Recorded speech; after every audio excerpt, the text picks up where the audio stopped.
Eu tinha 13 anos quando eu tive acesso pela primeira vez a um computador. Meus pais compraram um Macintosh em 84, quando eu tinha 8 anos. Eu estava na sexta série. Eu aprendi a programar na faculdade. No primeiro semestre do primeiro ano, na matéria Introdução à Ciência da Computação. Eu escrevi um programa para jogar o jogo da velha. Acho que foi muito simples no começo. Acho que o primeiro programa que escrevi perguntava coisas do tipo: qual sua cor favorita? Ou quantos anos você tem? Meu primeiro programa desenhava um círculo verde e um quadrado vermelho que aparecia na tela.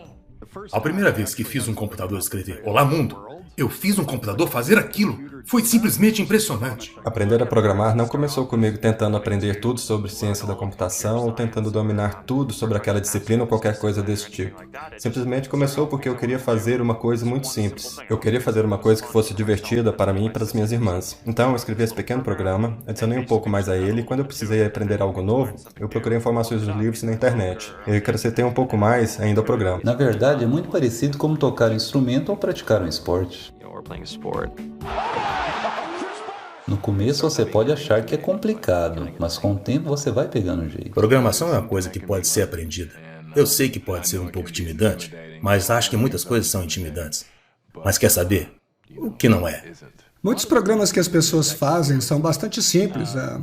Tem mais a ver com o processo de resolver problemas do que inventar passos complicados, que é o que geralmente as pessoas pensam.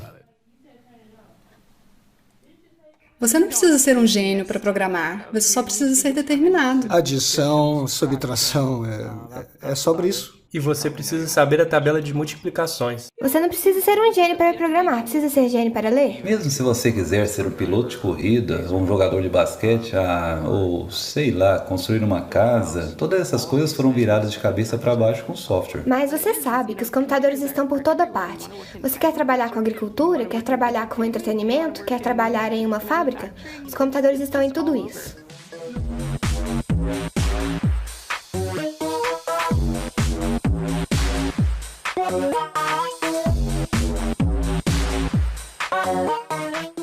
Estamos aqui em 2013.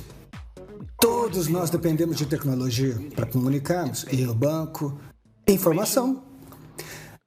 E nenhum de nós sabemos programar. Quando eu estava na escola, eu participava de um grupo chamado WizKids. E quando as pessoas descobriram, elas ficavam rindo de mim. E eu ficava tipo assim, cara, eu não tô nem aí. Eu acho que é legal e eu estou aprendendo um monte de coisas. E alguns dos meus amigos já estão trabalhando.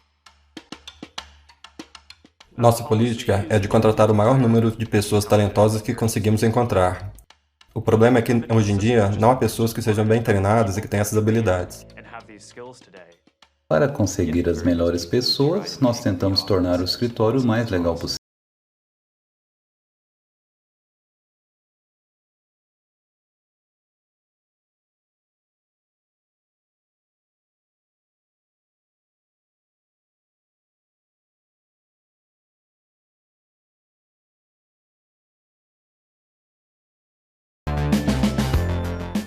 Um chefe de cozinha fantástico. Comida de graça. Café da manhã, almoço, jantar. Lavanderia grátis. Tem lanches e até lugares para se jogar, videogames, patinetes. Tem todo tipo de coisa interessante por todo o escritório. As pessoas podem se divertir, relaxar, pensar, tocar música ou ser criativo. Se você estiver pensando em ganhar um monte de dinheiro ou simplesmente mudar o mundo, programação é uma habilidade incrivelmente útil.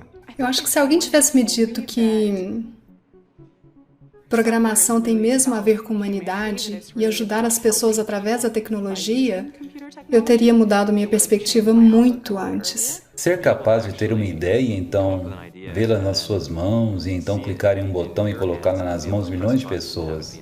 Eu acho que nós somos a primeira geração no mundo que realmente teve esse tipo de experiência. Bem, simplesmente pensar que você começar uma pequena empresa no seu quarto da universidade e juntar um grupo de pessoas que nunca construíram uma grande empresa antes e construir algo que é usado por 1 bilhão de pessoas no dia a dia. Então, é uma loucura imaginar isso. Realmente é fantástico. Os programadores de amanhã são os mágicos do futuro. E quer saber? Parece que você tem poderes mágicos em comparação a todas as outras pessoas. É incrível, é a coisa mais próxima que temos de ter superpoderes. Grandes programadores são as estrelas de hoje.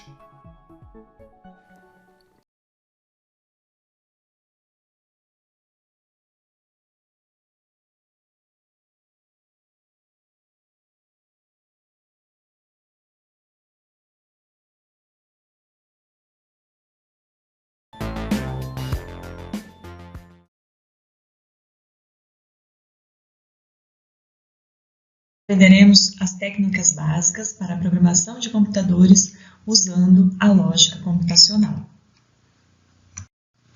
Além disso, aprenderemos os comandos da linguagem de programação, tais como memória, tipos de dados e variáveis, entrada, processamento, saída e conversão de tipos de dados, os operadores aritméticos, relacionais e lógicos, além da decisão simples e múltipla, dos laços e também o tratamento de erros e teste de Lisa. Como sugestão de ferramenta de apoio, usaremos o Visual G para PC ou uma opção para celular, o Portugal Mobile, que pode ser baixado na Play Store, que é um programa que permite criar, editar, interpretar e que também executa os algoritmos em português estruturado, ou seja, o Portugal, como se fosse um programa normal de computador. Para que possamos criar os programas, é importante aprendermos um pouco mais sobre como é composto um sistema computacional. O computador é composto por duas partes, a parte física, também chamada de hardware, e a parte lógica, que são os programas. Ambas dependem uma da outra para poder formar um sistema completo como um todo. Nós focaremos na parte lógica, ou seja, programaremos o computador para realizar as tarefas desejadas, a fim de que possa resolver ou solucionar um problema proposto. Agora que você já conhece como é composto um sistema computacional, aprenderemos mais sobre a lógica computacional. Você já se perguntou o que é lógica? Lógica é a forma correta de organizar os pensamentos e, além disso, demonstrar o raciocínio de maneira correta. Visa também solucionar problemas através da ordenação do raciocínio. Sempre que você quer pensar, falar ou escrever corretamente, deve-se colocar o pensamento em ordem. Aqui a gente tem dois exemplos básicos para ilustrar um pouquinho da lógica. Então, o exemplo 1 diz o seguinte: todo mamífero é animal. Todo cavalo é mamífero. Portanto, todo cavalo é animal. Ao exemplo 2. Brasil é um país do planeta Terra. Todos os brasileiros são do Brasil. Logo, todos os brasileiros são do planeta Terra. É um exemplo bem básico, né, para ilustrar aí a parte da construção da lógica. Então, tem um raciocínio por trás disso, tem uma sequência por trás disso. Aqui temos mais dois exemplos básicos da lógica. No exemplo 3, seria a lógica para pegar a bala de uma gaveta fechada. Então, olha só. A gaveta está fechada. A bala está na gaveta. O que você tem que fazer para pegar essa bala? Primeiro, logicamente, você tem que abrir a gaveta para depois pegar a bala. Então, tem uma sequência lógica aí para você poder pegar a bala. No exemplo 4, ilustramos o seguinte: Ana é mais velha que Maria. Maria é mais velha que Pedro. Portanto, Ana é mais velha do que Pedro. Então, isso ilustra bem aí o que seria a lógica, né? Reconhecimento de voz, inteligência artificial, medicina diagnóstica, uso de armamento militar autoguiado. Do caixa eletrônico à rede social, os algoritmos estão por toda parte. Eles liberam os seres humanos de atividades repetitivas e também mediam nossa experiência com o mundo ao redor. Mas afinal, o que é? E como funciona um algoritmo?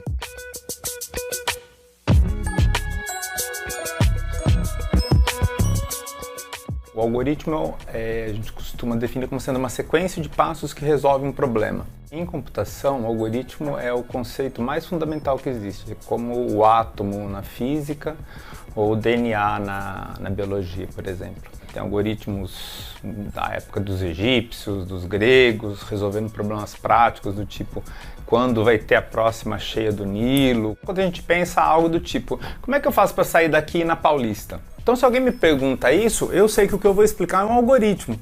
Porque eu vou dizer, olha, você tem que sair daqui do prédio, pegar o ônibus, depois pegar o metrô lá no Butantã, e aí do metrô você pula lá na Estação Consolação, lá na Paulista. Então, para o cientista da computação, ele tem que saber expressar essa sequência de passos, como eu falei, mas em uma linguagem que o computador entende. Para construir um algoritmo, é preciso, em primeiro lugar, entender e delimitar um problema a ser resolvido. Em seguida, é necessário analisá-lo e elaborar uma sequência de passos para resolvê-lo. Por fim, esses passos são representados em uma linguagem de programação. Alguns algoritmos também podem ser criados e modificados por outros algoritmos, por meio de tecnologias de aprendizado de máquina e inteligência artificial.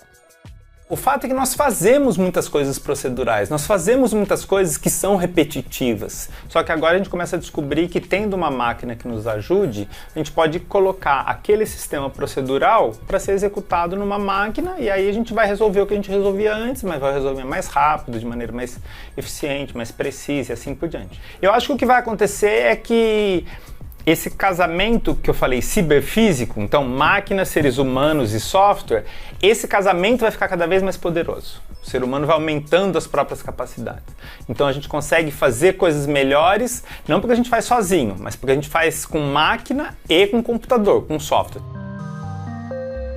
A evolução desses sistemas pode ser ilustrada pelo avanço na disputa entre humanos e computadores em jogos de tabuleiro.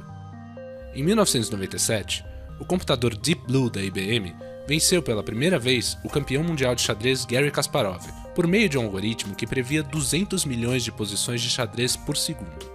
Em 2016, uma nova barreira foi quebrada com a vitória do programa AlphaGo sobre o campeão mundial Lee Sedol, no jogo de origem chinesa Go, no qual o número de possibilidades é maior do que a quantidade de átomos no universo. O programa contornou esse problema analisando estatisticamente jogadas de grandes competidores, reduzindo o conjunto de variáveis. Mais recentemente, sua nova versão, o AlphaGo Zero, passou a aprender somente analisando jogadas do programa anterior. Outra revolução em curso é o desenvolvimento de carros autônomos. Apesar de gerar desconfiança e uma série de implicações éticas, esses veículos possuem enorme poder computacional para tomar decisões instantâneas e vêm sendo testados há anos por grandes empresas como Google, Uber e Apple. Obviamente, esse tipo de coisa traz uma série de desafios que a sociedade precisa enfrentar. Porque o fato desses computadores conseguirem fazer processamento em larguíssima escala, isso pode ser usado para influenciar as pessoas, influenciar a sociedade. A influência e poder de gigantes da internet devem-se muito ao fato de seus algoritmos utilizarem o valioso Big Data que acumulam. Casos como vazamento e uso indevido de informações de usuários do Facebook pela empresa inglesa Cambridge Analytica para orientar campanhas como o Brexit e a candidatura de Donald Trump nos Estados Unidos são exemplos dos desafios gerados pela disseminação dos algoritmos no cotidiano. Tem um aspecto filosófico, tem um aspecto computacional, tem um aspecto sociológico, antropológico, maquínico, tem vários aspectos em torno da questão do algoritmo. Os algoritmos, quando a gente começa a utilizá-los, a gente começa a colocar cálculos o tempo todo. Nós precisamos ver que isso vai alterando a forma com que a gente se relaciona com os outros quando nós temos uma intermediação algorítmica. Sabendo-se o que é lógica, como nós vimos nos slides anteriores, nós vamos aprender agora o que seria a lógica de programação, a lógica computacional. Ou seja, a lógica computacional engloba a técnica de uso correto do raciocínio para atingir determinado objetivo. Também é a técnica que resolve de forma ordenada a solução de problemas, necessária para o desenvolvimento de um programa. Permite, além disso, desenvolver a sequência lógica, ou seja, passos a passos a serem executados até atingir um objetivo ou a solução de um problema, através do uso de algoritmo. Então, quando a gente fala em lógica de programação, a gente tem aí por trás uma sequência de passos a passos para atingir um determinado objetivo, ou seja, a gente vai resolver um problema através de uma sequência de passos a passos para atingir a solução desse problema. Então, isso aí é lógica computacional. A lógica computacional, ela se dá em forma de algoritmos. Você já deve ter ouvido falar sobre o termo algoritmo na internet ou em conversas sobre tecnologia. Mas o que isso significa e para que é usado? É simples. Um algoritmo é um conjunto de passos usados para fazer uma tarefa específica. Funciona como um bloco de informações que permite que dispositivos como smartphones, computadores e sites funcionem. Mas além de serem usados pela tecnologia, muitas das coisas que fazemos todos os dias são semelhantes aos algoritmos. Um exemplo pode ser a preparação de macarrões. Para cozinhá-los, você deve seguir uma série de etapas numa ordem específica. Primeiro, deve ferver uma panela de água. Quando estiver fervendo, colocar o macarrão, cozinhar por um tempo e de vez em quando mexer. Assim que eles estiverem cozidos, você deve retirar a água e já estarão prontos para serem servidos com um molho de sua escolha. Este processo é um algoritmo. Isso porque foram seguidos alguns passos numa ordem e no final conseguíamos o que queríamos, um delicioso prato de macarrão. Mas se você tivesse cometido um erro, como cozinhar muito a massa ou deixá-la crua, o resultado não seria bom. Os programas funcionam da mesma forma. Seu código é feito de algoritmos que dizem a eles o que fazer. Suponhamos que usaremos um aplicativo para ir até um lugar. Assim que informamos o destino, o aplicativo usa um algoritmo para observar as rotas disponíveis. Em seguida, ele usa um algoritmo diferente que analisa o tráfego do momento. Finalmente, um terceiro algoritmo pega essas informações e calcula a melhor rota para chegar ao destino. Esses 3 algoritmos são integrados ao código do aplicativo. Se houver algum tipo de erro, o aplicativo não poderia executar os algoritmos, ou seja, não daria as instruções corretas. Estes exemplos mostram como humanos e computadores podem usar algoritmos para realizar tarefas diárias, com a diferença de que as máquinas os utilizam para calcularem com maior velocidade e precisão. Concluindo, o futuro da tecnologia visa evoluir e melhorar as tarefas que realizamos. E por isso, enquanto a codificação e a programação ainda forem usadas, os algoritmos serão a base para o desenvolvimento dessas tecnologias. O que são esses algoritmos? Algoritmos nada mais é do que a especificação de uma sequência de passos, como eu já falei para vocês, uma sequência lógica. Então tem um passo a passo a ser seguido, né? Ou seja, é a ordenação que visa atingir um objetivo definido. Se eu tenho um problema proposto, eu tenho que resolver esse problema proposto através de uma sequência de ações, de passos a passos corretos para atingir esse meu objetivo. Ou seja, então, segue um determinado padrão de comportamento com o objetivo de alcançar a solução de um problema. É a descrição da solução do problema. Então, o algoritmo é isso, né? A descrição da solução de um problema, usando aí um passo a passo, uma sequência lógica. Existe aí alguns métodos para construir um algoritmo. Assim como a lógica que tem um passo a passo a ser definido, para a construção do algoritmo, a gente também tem métodos, tem regras para construir esse algoritmo. Primeira coisa que a gente tem que fazer é ler e compreender o enunciado. Depois que a gente leu e compreendeu o enunciado, a gente tem que retirar todas as relações de entrada e saídas de dados desse enunciado. Então, numa receita de bolo, por exemplo, a gente vai tirar o quê? Vai tirar os ingredientes. E a saída vai ser o bolo. Então, a gente tem que ver o que precisa de ingrediente para poder gerar o meu bolo, né? Determinar também o que deve ser feito para transformar as entradas nas saídas, ou seja, que processo a gente vai usar, né, para poder gerar essa saída. Então, eu sempre falo o seguinte, Para a construção de um algoritmo, a gente tem que pensar que existe as entradas, um processamento e a saída. A gente tem que definir o que seria isso. O que é entrada, o que é processamento e o que é a saída, que é o resultado que a gente quer encontrar aí, que a gente quer obter. Então, para elaborarmos o nosso algoritmo, nós precisamos ficar atento às fases do algoritmo. Quais são essas fases? Entrada, processamento e saída.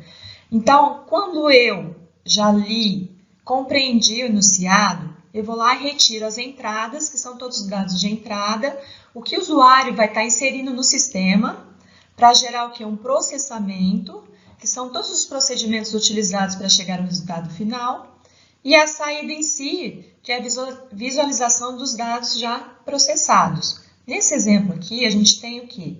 A igual a B mais C. Onde? O que o usuário vai ter que entrar para gerar o A? Então, ele vai ter que entrar com B e com o C. Então, quais são as entradas aí?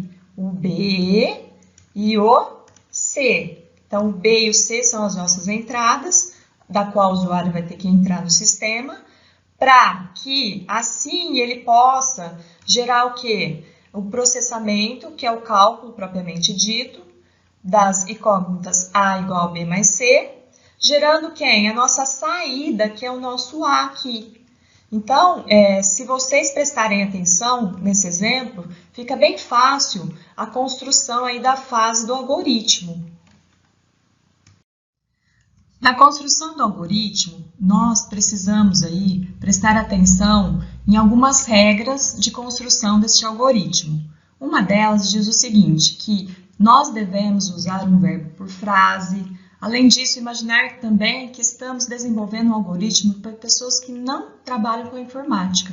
Então, todos têm que entender a forma como a gente vai se expressar na escrita desse algoritmo. Usar frases curtas e simples, objetivas. Procurar usar palavras também que não tenham sentido duplo.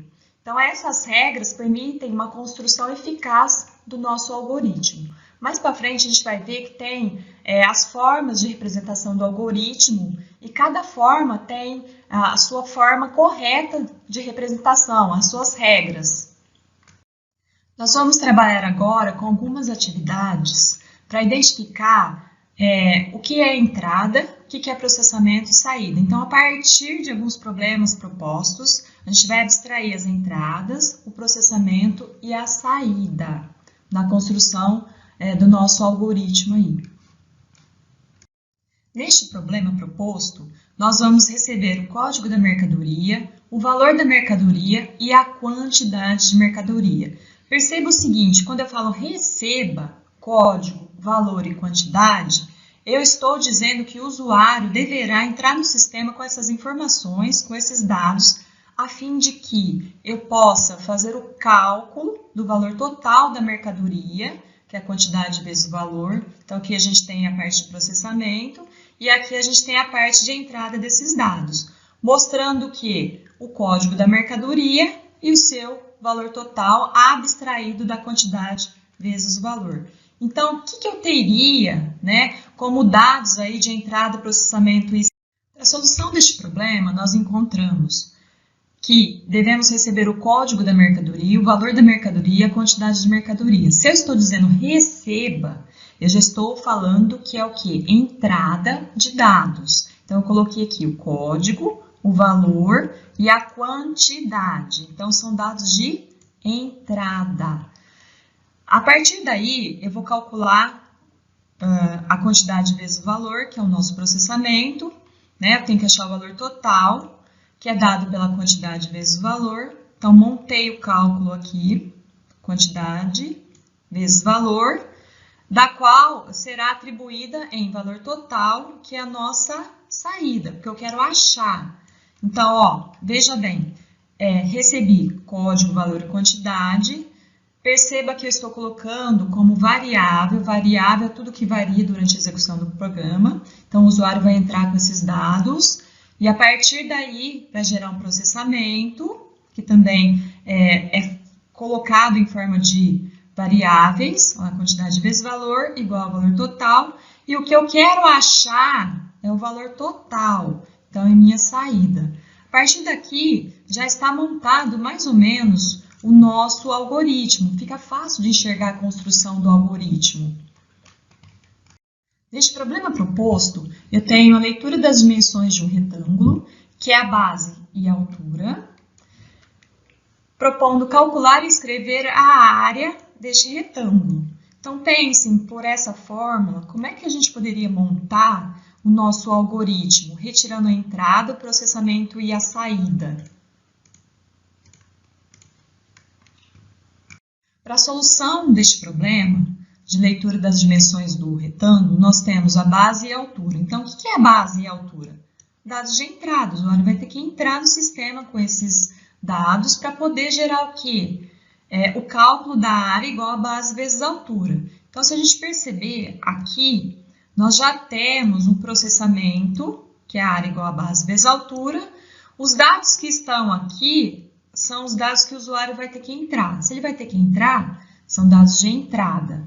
Para gerar quem? A saída, que é a nossa área. Então, a partir deste cálculo, já fica fácil até enxergar o que o usuário tem que entrar para gerar a saída, que seria a nossa área aí. Já estamos bem próximos da construção de um algoritmo. Tente você agora fazer essa atividade 3. Ler uma temperatura em graus Celsius. Já coloquei aqui a incógnita, o C. Calcular e escrever o valor correspondente em graus Fahrenheit, que é o F, nossa variável F, baseado na fórmula a seguir. Então, pensem o que poderia ser os dados de entrada, processamento e saída. Para este problema, nós já temos o processamento, então fica bem fácil definirmos as entradas, o processamento e a saída. Então, partindo aqui que nós queremos ler uma temperatura em graus Celsius, então o que eu tenho de entrada? O C, que é o Celsius, né? A temperatura em graus Celsius. Para calcular e escrever o valor correspondente em graus Fahrenheit. Então, eu quero achar o quê? O Fahrenheit, né, que são os graus Fahrenheit, a partir deste processamento aqui, que é essa fórmula que eu já havia colocado aqui em cima. Então, a partir dessa fórmula, fica super simples eu definir o que é entrada, o que é a saída. Entrada é o que o usuário vai ter que entrar no sistema, que só pode ser em forma de variável, porque o 9 e o 532 são constantes, não muda durante a execução do programa. Então, o usuário vai ter que entrar com C, ele não pode entrar com 9 nem o 532, porque já fazem parte aí do cálculo, é fixo, não vai mudar. Então, o que vai mudar é só o C, que o usuário vai entrar durante a execução do programa. E aí a gente consegue, a partir dessa entrada, né, gerar a nossa saída, que é a proposta de achar os graus Fahrenheit. No exemplo 4, nós vamos ler 3 notas de um aluno, calcular e escrever a média aritmética final deste aluno, dado pela forma média igual nota 1 mais nota 2 mais nota 3 dividido por 3. O cálculo da média aritmética é feito por essa forma, quantidade de entradas dividido pelo número de entradas. Então, partindo deste cálculo, fica fácil da gente perceber quais são os dados de entrada, o que é o processamento, o que é a saída. Então, para o processamento, é fácil, é o cálculo propriamente dito. Eu tenho esse cálculo aqui, que já é o meu processamento completo, só tenho ele. Então, já defini, né, que seria esse processamento. E aí, eu vou abstrair agora o que é entrada e o que é saída. Bom, entrada é o que o usuário vai ter que entrar, que não é fixo. Então, o que ele vai ter que entrar? Com nota 1, nota 2, nota 3, para poder gerar quem? A minha saída, que é a minha média. Então, fica fácil construir o algoritmo a partir das premissas que eu tenho como entrada, o processamento e a saída.